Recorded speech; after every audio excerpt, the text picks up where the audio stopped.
Hello friends, welcome to Gargi classes. Date आज की 6 नवंबर 2020 और देख लेते हैं एक्सप्लेन पेज पे इंडियन एक्सप्रेस के कौन से इंपॉर्टेंट आर्टिकल्स जो आज हम डिस्कस करेंगे। पहला आर्टिकल है इन्वेस्टमेंट से रिलेटेड। आप अगर इन्वेस्टर हो या फैमिली में कोई इन्वेस्ट करता है तो उसके हिसाब से आप देख सकते हो, बाकी हमारे लिए आर्टिकल बिल्कुल काम का नहीं है।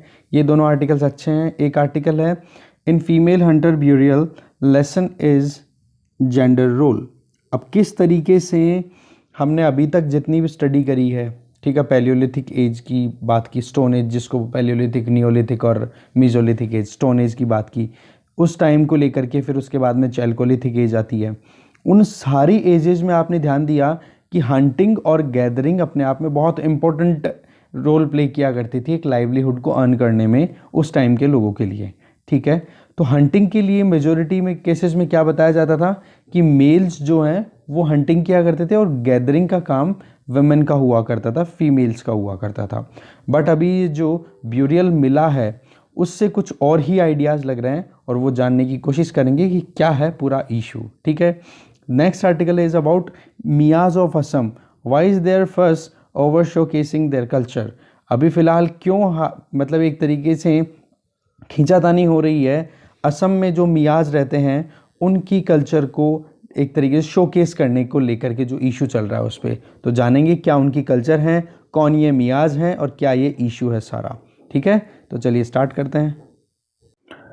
फर्स्ट आर्टिकल है जो ब्यूरियल मिला है अभी हंटिंग वाले टाइम से, तो उसमें देखें कि कुछ 9000 साल पहले हंटर और गैदरर्स की अगर बात करें तो कुछ टीनेजर्स के ब्यूरियल मिले हैं और उनके साथ में हंटिंग टूल्स भी मिले हैं एंडीज़ माउंटेन जो कि साउथ अमेरिका में है वहाँ पर।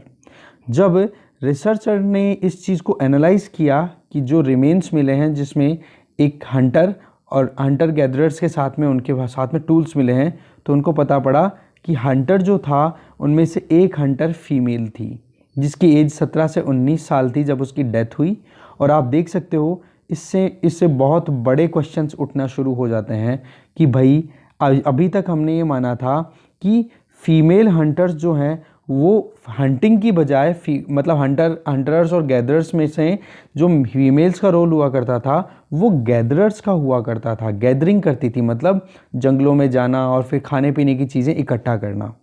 तो ये अपने आप में बड़ा क्वेश्चन है कि एक फीमेल के साथ में हंटिंग इक्विपमेंट मिलना, टूल मिलना, ठीक है।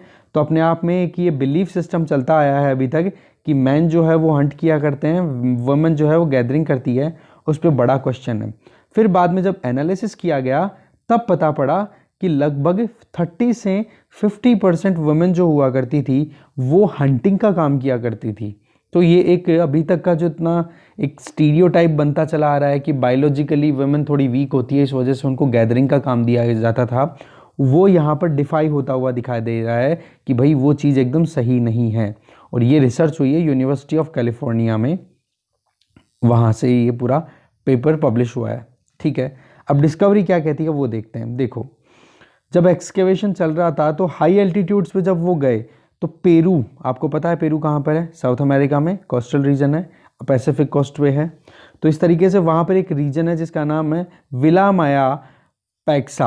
अब इसको कैसे पढ़ोगे आप, विला माया पैक्सा एक रीजन है। वहाँ पर जब खुदाई हो रही थी तो आर्कियोलॉजिस्ट को मिलते हैं 5 ब्यूरियल पिट्स, मतलब 5 खड्डे जिनमें डेड बॉडीज बरी की हुई थी, जिसमें आप देखोगे 6 इंडिविजुअल्स को बरी किया हुआ था, जिनमें से 2 इंडिविजुअल्स थे वो हंटिंग से एसोसिएटेड टूल्स के साथ में मिले हैं। तो वो कहीं ना कहीं एक इंडिकेशन देते हैं कि उनकी लाइफ में इन हंटिंग टूल्स का बहुत इंपॉर्टेंट रोल रहा होगा। तो इस हिसाब से अगर देखा जाए, फिर आगे देखा उन्होंने 2 इंडिविजुअल्स, उनके पास में जो 24 स्टोन आर्टिफैक्ट्स मिले, ठीक है। अब ये एंथ्रोपोलॉजी पॉइंट ऑफ व्यू से कुछ चीज़ें इंपॉर्टेंट हो सकती है, एंथ्रोपोलॉजी अगर आपका ऑप्शनल है तो उसमें आपको ज़रूर हेल्प मिलेगी इससे, ठीक है। तो 22 इंडिविजुअल्स के पास में क्या मिला, 24 स्टोन आर्टिफैक्ट्स मिले, जिसमें कि बहुत सारे प्रोजेक्टाइल पॉइंटर्स भी थे, बिग गेम हंटिंग के लिए बड़े बड़े जानवरों को हंट करना हो उससे स्क्रैपर एक तरीके का टूल होता है वो भी मिला। तो ये एक इंडिकेशन मिला कि उस मतलब जो टीम पूरी स्टडी कर रही थी उन्होंने एस्टिमेट लगाया कि वो इंडिविजुअल थी, वो वुमेन थी, फीमेल थी वो, ठीक है। तो आप इस चीज़ को फिर बाद में कंफर्म भी किया जाता है यूनिवर्सिटी ऑफ कैलिफोर्निया से, डेविस से। तो इस तरीके से हमें कहीं ना कहीं हमारा जो अभी तक पूरा एक विश्वास था या फिर ये माना जा रहा था उस पर सवाल उठता है। इसके आगे अगर देखें तो रिसर्चर्स ने पब्लिक पे मतलब अपने खुद के पब्लिकेशन जो किया था उसमें पूरी डिटेल भी दी है कि नॉर्थ अमेरिका और साउथ अमेरिका दोनों को इंक्लूड करके हम बोल सकते हैं अमेरिकाज। ओके, तो लेट प्लिस्टोसीन और अर्ली होलोसीन, इस एपोक के टाइम पे जब उनको पता पड़ा, पूरी देखा, तब इनको पता पड़ा लगभग 429 इंडिविजुअल्स के मतलब इंडिविजुअल्स मिले लगभग 107 साइट्स में। ठीक है, अब उन साइट्स के बारे में, इन इंडिविजुअल्स के बारे में पता किया तो 27 इंडिविजुअल्स ऐसे थे जो कि बिग गेम हंटिंग टूल से एसोसिएटेड थे, मतलब बड़े जानवरों की हंटिंग करने से काम में जो टूल्स आते थे उनसे एसोसिएटेड। और उनमें से आप देखोगे 11 फीमेल और 16 मेल थे। तो यहाँ पर भी एक चीज़ बिल्कुल क्लियर हो रही है कि वहाँ पर बायोलॉजिकल कंस्ट्रेंट बिल्कुल भी नहीं थे। रही सही में इस डेटा से हमें आइडिया क्या लग रहा है कि लगभग 50% फीमेल पार्टिसिपेशन हुआ करता था पॉपुलेशन, मतलब फीमेल पार्टिसिपेशन हुआ करता था हंटिंग के प्रोसेस में। ठीक है, और ओवरऑल आर्कियोलॉजिकल सर्वेज के बेसिस पे क्या बताया जा रहा है, 30 to 50% पार्टिसिपेशन वहाँ पे देखा जाता था। ठीक है, तो ये चीज़ कहीं ना कहीं जो स्टीरियोटाइप ऑलरेडी सेटल था उसको कहीं ना कहीं डिफाई करता हुआ दिखाई दे रहा है। फिर बात आ जाती है, वही चीज़ रिपीट यहाँ पे हो रही है कि फीमेल हंटिंग को देखा गया, और फिर जब पेपर पब्लिश हुए, और ऐसा ही नहीं कि पहली बार ये पता पड़ा है, इससे रिलेटेड फीमेल ब्यूरियल पहले भी मिला है यूएस में 1966 में, जिसके बारे में स्टडी पब्लिश हुई थी अमेरिकन एंटिक्स जर्नल में 1971 में। उसमें यह ऑब्जर्व किया गया था कि ब्यूरियल के बारे में जब पता किया तो हमें पता पड़ा कि वो फीमेल थी। और आप देखोगे उसके साथ में बहुत सारे टूल्स भी थे, जैसे प्रोजेक्टाइल पॉइंट भी यूज़ किया जा रहा था। तो उसको एक्सप्लेन करना बहुत मुश्किल था कि फीमेल के साथ में क्यों मिलाई है। आर्टिफैक्ट्स भी आप देखोगे उसमें नाइफ, स्क्रैपर जो फीमेल यूज़ करती हैं वो यहाँ टूल्स मिले। तो कहने का मतलब बात वही आ गई कि हम ये नहीं कह सकते कि फीमेल जो है वो कहीं ना कहीं बायोलॉजिकली कंस्ट्रेंड है। तो कहने का मतलब gender inequality on the basis of the biological issues ये प्रीवियस टाइम्स में नहीं था, ये कुछ और ही इशू है। बायोलॉजिकल पॉइंट ऑफ व्यू से आप नहीं कह सकते। अगर इन सारे डेटास को हम स्टडी करें या समझने की कोशिश करें कि भाई फीमेल जो थी वो थोड़ी वीक थी, ऐसा नहीं, उन्होंने भी हंटिंग बहुत की है। हाँ, ये बात ठीक है, टोटल वीमेन पार्टिसिपेशन में से, उनकी टोटल पॉपुलेशन में से 30 to 50% वीमेन थी, वो ही हंटिंग में पार्टिसिपेट किया करती थी, बट था तो सही ना रोल। ठीक है, नेक्स्ट आर्टिकल देखते हैं। नेक्स्ट आर्टिकल है मियाज ऑफ असम, इनकी कल्चर और कल्चर से रिलेटेड अभी क्या इशू निकल के आया है वो देखते हैं। अभी असेंबली इलेक्शन होने वाले हैं असम में, तो वहाँ पर एक रीजन है ब्रह्मपुत्र रिवर वैली में ही आप देखोगे जिसको बोला जाता है चार चपोरीज। ठीक है, चार का मतलब हो गए, मतलब ये एक रिवर आइलैंड है ब्रह्मपुत्र रिवर में, जो कि आप देखोगे तो एक तरीके से माइग्रेट करते हैं, मतलब थोड़ा सा मूव करते रहते हैं। उसकी वजह आपको मैं बताता हूँ कैसे। मान लो यहाँ पे ये आइलैंड है और ये रिवर है। ठीक है, अब इस रिवर में ये आइलैंड यहाँ पे दिखाई दे रहा है आपको, तो हो सकता है उस तरफ से तो इरोड होना शुरू हो जाए। मैं यहाँ पे इरोड वाले को थोड़ा सा पिंक से बता देता हूँ, इरोजन इधर हो रहा है, और आप देखोगे डिपोजिशन जो है वो अरे वो तो गया, सॉरी मैं फिर से कर लेता हूँ। यहाँ पे आप देखोगे ये आइलैंड है फॉर एग्जाम्पल, इरोजन हो रहा है, उस तरफ का कलर मैं बता देता हूँ आपको पिंक, इधर तो इरोजन हो रहा है। दूसरी तरफ आप देखोगे तो दूसरी तरफ आप देख पा रहे हो डिपॉजिट इधर हो रहा है। तो आइलैंड किस तरफ मूव करेगा, ये डायरेक्शन होगी आइलैंड की, तो आपको यूँ लगेगा कि माइग्रेट कर गया। अब दूसरे केस में हो सकता है इधर तो इरोजन हो जाए, ठीक है, और इधर आपको लगे कि डिपोजिशन हो रहा है, तो आइलैंड आपको इस तरफ मूव करता हुआ दिखाई देगा। कहने का मतलब ये जब आइलैंड जो है ब्रह्मपुत्र रिवर में फ्लोट करते हुए दिखाई देते हैं और मूव भी करते रहते हैं, तो इनको बोल दिया जाता है चार चपोरी। अच्छा, दूसरी चीज़ क्या होती है, ये चार का मतलब क्या है और चपोरी का मतलब क्या है, ये भी आपको मैं बता देता हूँ। देखो, चार का मतलब तो हो गया आइलैंड्स जो कि फ्लोट करते हैं, जो कि आपको ऊपर दिखते हैं, और वो ही चपोरीज में कन्वर्ट हो जाते हैं जब पानी थोड़ा ऊपर आ जाता है और ब्रह्मपुत्र का जो रिवर बेसिन है वो थोड़ा ऊपर उठ जाता है। कहने का मतलब वो आइलैंड्स अगर डूब जाते हैं तब चपोरी हो जाते हैं, और जब ऊपर दिखते हैं तब उनको चार बोल दिया जाता है। तो ये तो हो गया geographical significance point of view से जानना कि मियाम म्यूजियम के बारे में एक इशू निकल के आया, वो ये कि एक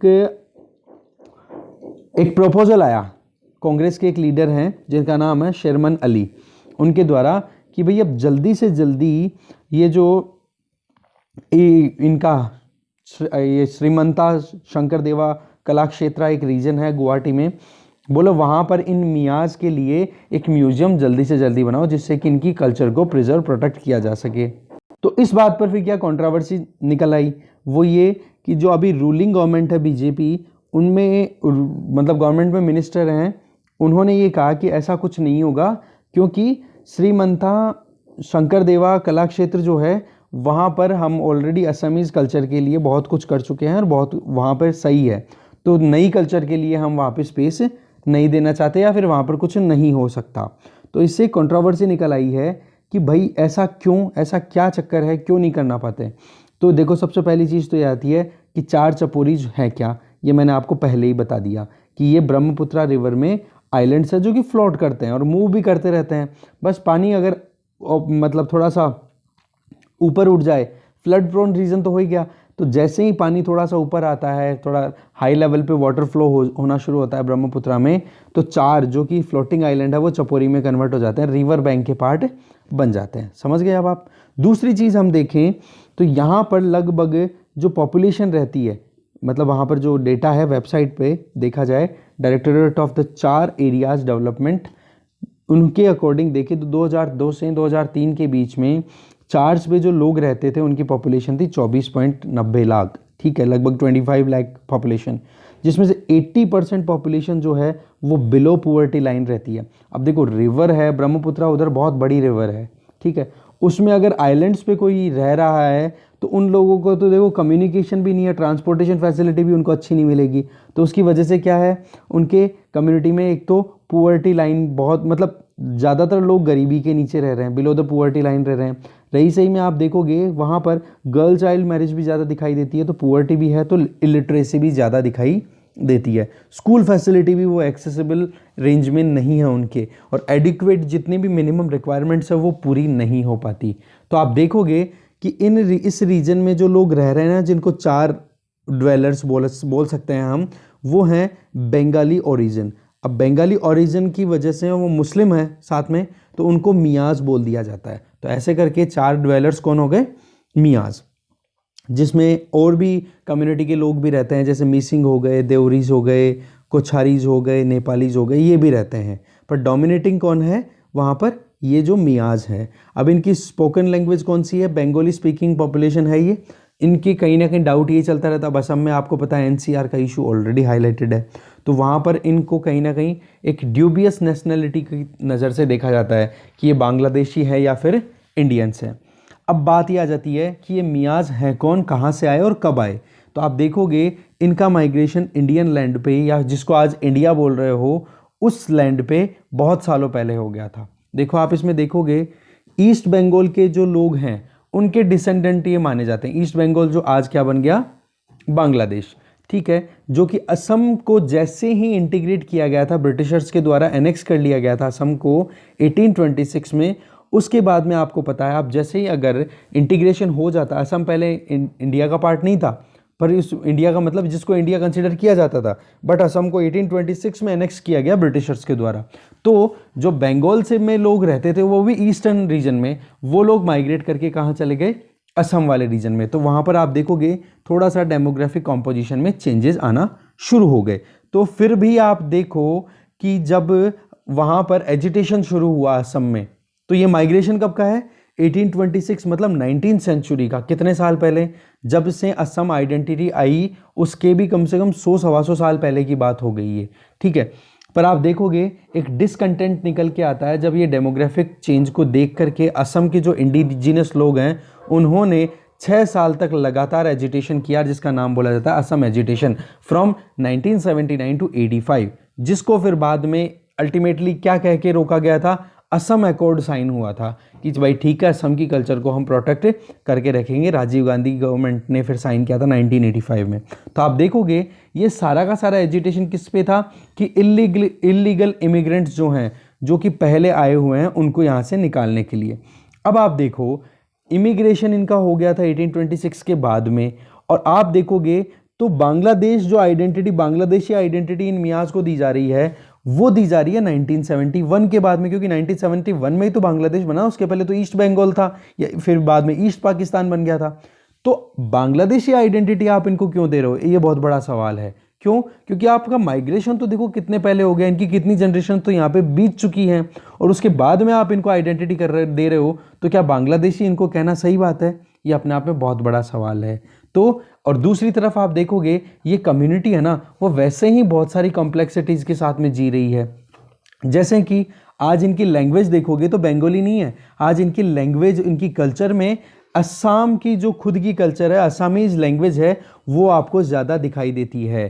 ठीक है, 1951 में हमारे यहाँ पे जो इंडिपेंडेंट इंडिया में फर्स्ट सेंसस हुई थी, उसमें इस सोसाइटी में आप देखोगे तो ज़्यादातर लोग जो हैं वो लैंग्वेज क्या अडॉप्ट कर चुके थे, असमीज़ को, अपनी लैंग्वेज डिक्लेयर कर चुके थे असमीज़ को। तो फिर ये डिस्क्रिमिनेशन होना अपने आप में एक थोड़ा सा ताज्जुब वाली बात है। यहाँ से देखो प्रीलिम्स में तो क्वेश्चन ये आ सकता है कि चार चौपारी क्या है, अभी रिसेंटली न्यूज़ में था। ठीक है, मियाज जो हैं, फिर ये थोड़ा सा अगर मेंस में आ जाए तो ये आप कहीं ना कहीं हमारी जो सोसाइटी वाला इशू है वहाँ पर, वो सोसाइटी वाले टॉपिक में आप इसको ऐड ऑन कर सकते हो। कहने का मतलब थोड़ा सा आप फैक्ट्स पे भी ध्यान दिया करो, और थोड़ा सा आपने ध्यान देना है इस पर, मेंस पे भी चलना है, थोड़ा एनालिटिकल अप्रोच भी हमारी होनी चाहिए। बहुत सारी एमिनेंट पर्सनालिटीज़ असम से अगर बिलोंग करती हैं, जिनमें से एक है यहाँ पर पराग कुमार दास। उन्होंने बहुत सारे एफर्ट किए हैं कि इन चार ड्वेलर्स को एक्सेप्ट किया जाए, इनकी एक्सेप्टेंस आनी चाहिए। बट वही बात, बांग्लादेशी आइडेंटिटी से अगर आपने इनको देखना शुरू कर दिया, जो कि बांग्लादेश जब बना था उसके पहले के लोग आए हुए हैं, तो वो आप आइडेंटिटी देना इनको बंद करो, तब जा कर के कुछ होगा। तो आप देखोगे पहली असमीज स्कूल भी खोल दी गई थी 1899 में। अब इससे ज़्यादा क्या एसिमिलेशन होगा कल्चर्स का। फिर बात आती है कि ये लोग क्यों क्लेम कर रहे हैं अपनी खुद की कल्चर को प्रिजर्व करने के लिए, प्रोटेक्ट करने के लिए। तो एक ही बात आती है, देखो जी, अगर लगभग 25 लाख लोग अगर चार्स पे रह रहे हैं, चार कम्युनिटी है, चार कम्युनिटी का मतलब उन आइलैंड्स पे रह रहे हैं, तो वहाँ पर आप देखो कि इनको भी कहीं ना कहीं एक अपनी खुद की मतलब 25 लाख हैं और उनमें मेजोरिटी अगर चार्स हैं, तो आप देख सकते हो कि किस तरीके से इनकी खुद की भी एक डिस्टिंक्ट कल्चर होगी, जिसमें आप देख सकते हो यहाँ पर अलग अलग वैरायटी के सॉन्ग्स हैं इनके, चार कल्चर जिसको बोलते हैं, जिसके नाम है अलग अलग, ये आप लिख सकते हो। जैसे बटियाली, ये रिवर से रिलेटेड गाने होते हैं। मगन गीत होते हैं, ये हार्वेस्ट से रिलेटेड गाने हैं। नोई खेलोर गीत होते हैं, ये नावों से रिलेटेड सॉन्ग्स होते हैं। तो इन गानों को, इनके इंस्ट्रूमेंट्स को, इनके इक्विपमेंट को, जिनसे ये फिशेस को कैच करते हैं, तो ये अपने आप में एक डिफरेंट काइंड ऑफ इक्विपमेंट हो गए, अलग तरीके की कल्चर हो गई। तो ये तो प्रिजर्व होनी चाहिए, प्रोटेक्ट होनी चाहिए, जैसे कि अदर इंडियंस की होती है। तो उसकी डिमांड रखी गई थी, बट एक कंट्रोवर्सी निकल के आ गई, क्योंकि अभी क्या चल रही है, बांग्लादेश वाले जो इलीगल इमिग्रेंट्स हैं, उनको लेकर के कहीं ना कहीं असम में एक अपने आप में पॉलिटिकल सिनेरियो क्रिएट हो रहा है। ठीक है, तो बात यही आ जाती है कि लाख जनों से भी ज़्यादा अगर यहाँ पर रह रहे हैं, तो उनकी कल्चर तो प्रोटेक्ट होनी चाहिए। अच्छा, इसके अलावा इनकी खुद की एक जो एंशंट परफॉर्मेंस करते हैं मार्शल आर्ट की, जिसमें लाठी बर होती है। आप उसमें ये देखो, ये लाठी बर जो आपके सामने, ये देखो, ये लड़के बच्चे कर रहे हैं, इसमें आप इनका गेटअप देखो, जैसे जैसे मैं बता रहा हूँ वो देखो आप, कि इनकी ड्रेसिंग सेंस देखो, बनियान पहन रखी है, वेस्ट, और फिर आप देखो धोती, ये देखो आप, फिर आप ये गमछा देखो, गमोशा जिसको बोला जाता है, जो असमीज गमोशा है वो पहनते हैं हेड्स पे और वेस्ट पे, देखो कमर पे भी बांध रखा है और सिर पे भी बांध रखा है। तो असम की कल्चर को आप देखो कितने ज़बरदस्त तरीके से इन्होंने अनमिसिंगली एक्सेप्ट किया है। तो कहने का मतलब असम की कल्चर भी इनके पास में है, ये डिस्टिंक्टली अलग नहीं कल्चर है। ठीक है, सेम कल्चर से भी। इसी तरीके से फिर बात आती है कि असमीज अनकंफर्टेबल क्यों है। बात वही है क्योंकि जो कला क्षेत्र है ना, जहाँ पे शंकर देवा कला क्षेत्र, उस वाले रीजन में ऑलरेडी देखो कल्चरल इश्यूज़ को, अब वैसे भी शंकर देव को मेन माना जाता है। आप एंशिएंट हिस्ट्री में, आपने हमारे आर्ट एंड कल्चर में जब देखते हो तो शंकर देवा बहुत इंपॉर्टेंट नाम आता है उनका हमारे यहाँ पे।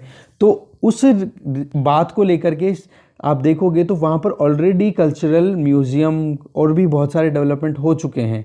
और असम में जब से ये असम एजिटेशन हुआ, तो उससे लेकर के अब तक वहाँ कहीं ना कहीं एक कंसर्न भी है लोकल लोगों में कि कहीं इन लोगों को हमने प्रॉपर आइडेंटिफाई कर दिया या इनकी कल्चर को हमने प्रिजर्व या प्रोटेक्ट करने के लिए हाँ कर दी, तो कल को ना फिर ये क्लेम करना शुरू कर देंगे कि भाई हम तो यहीं के हैं, हमें ज़मीन दो। तो ये कहीं ना कहीं अपने आप में बड़ा डर है असम की लोकल सोसाइटी में। समझ रहे हो, मैं रिपीट कर रहा हूँ इस चीज़ को कि एक कल्चर के बेस पे अगर म्यूजियम बनाया जाता है और ये कहा जाता है कि मियाज यहाँ के हैं, तो असम के जो इंडिजिनस लोग हैं ना वो क्या कह रहे हैं कि उनका ये कहना है कि अगर इनकी कल्चरल एक्सेप्टेंस हो गई तो फिर उसके बाद में ये पॉलिटिकली अपने आप को असर्ट करना शुरू कर देंगे on the basis of this cultural establishment. इस वजह से असमीज लोग जो हैं वो अवॉइड कर रहे हैं कि भाई नया कुछ भी नहीं होना चाहिए। जो कला क्षेत्र वाला रीजन है वहाँ पर जो ऑलरेडी असम की खुद की जो कल्चर है, जो कि असम अकॉर्ड के अकॉर्डिंग डिसाइड हुई थी, वो वैसी की वैसी रहेगी, उसमें कुछ चेंज नहीं आएगा। तो ये करके ये पूरा सिनेरियो है जो मैंने आपको कोशिश की है अच्छे से समझाने की। आपको नहीं समझ में आया हो तो एक बार रीडिंग ज़रूर मार लेना, बाकी मैंने एकदम समराइज करने की कोशिश की है। ठीक है, thank you very much for watching this video.